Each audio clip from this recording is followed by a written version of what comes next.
চমৎকার লাউ গাছটা এখন কেটে ফেলতে হচ্ছে, কারণ এত কষ্টের পরে উঠানো এই লাউ গাছে একটা লাউ টিকতেছে না। যাই হোক, এখন এইখান থেকে একদম ওই পর্যন্ত কেটে দেব, কারণ হচ্ছে এখানে একটা করলা গাছ উঠে গেছে।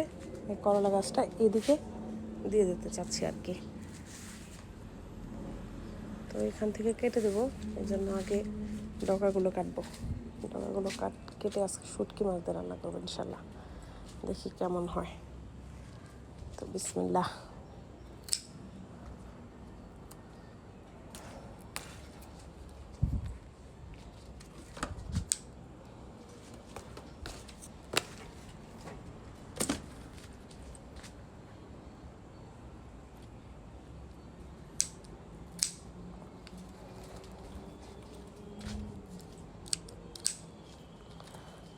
এত সুন্দর ডগাগুলো, যাই হোক কাটতে ইচ্ছে করতেছিল না, যে হোক থাক চলুক, কিন্তু আসলে কিছু করার নেই।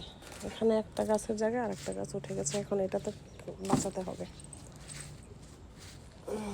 এখান থেকে কেটে দেবো।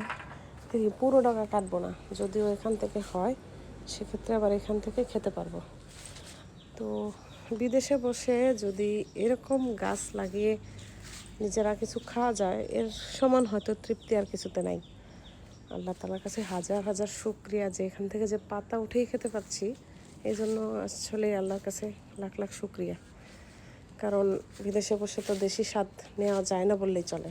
আর মালয়েশিয়ান যেসব খাবার দাবার শুধু মিষ্টিতে ভরা, আমরা তো তাও খেতে পারি ইনশাল্লাহ। এই করলা গাছটাকে এখন এই যে বাঁচিয়ে দিলাম। দেখি এখন এই করলা গাছ থেকে আশানুরূপ কিছু পাই কিনা। যাই হোক, এটাও আমি নিজে হাতে লাগিয়েছিলাম। খুবই ছোট একটা গাছ ছিল, এখন মাশাআল্লাহ অনেক বড় হয়ে গেছে। এই জন্য এদিকে দিয়ে দিলাম। দেখি এদিকে মানে এদিকে যেতে যেতে দেখি যদি হয় কিছু। এই দিকে পুরো গাছটার এই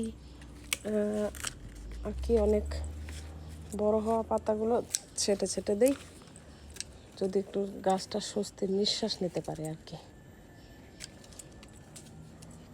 ভালোই লাগে এইসব কাজ করতে। আসলে দেশে বসে থাকলে করতাম কিনা জানি না, এখন বিদেশে বসে এইসব কাজ করতে খারাপ লাগে না।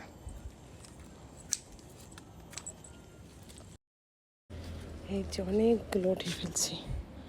যাই হোক, আজকে শুটকি মাছ দিয়ে দারুণ একটা রেসিপি হবে। এইসব চিন্তা ভাবনা করিয়েন না বলো। শুটকি এবং লাউ শাকের কম্বিনেশন।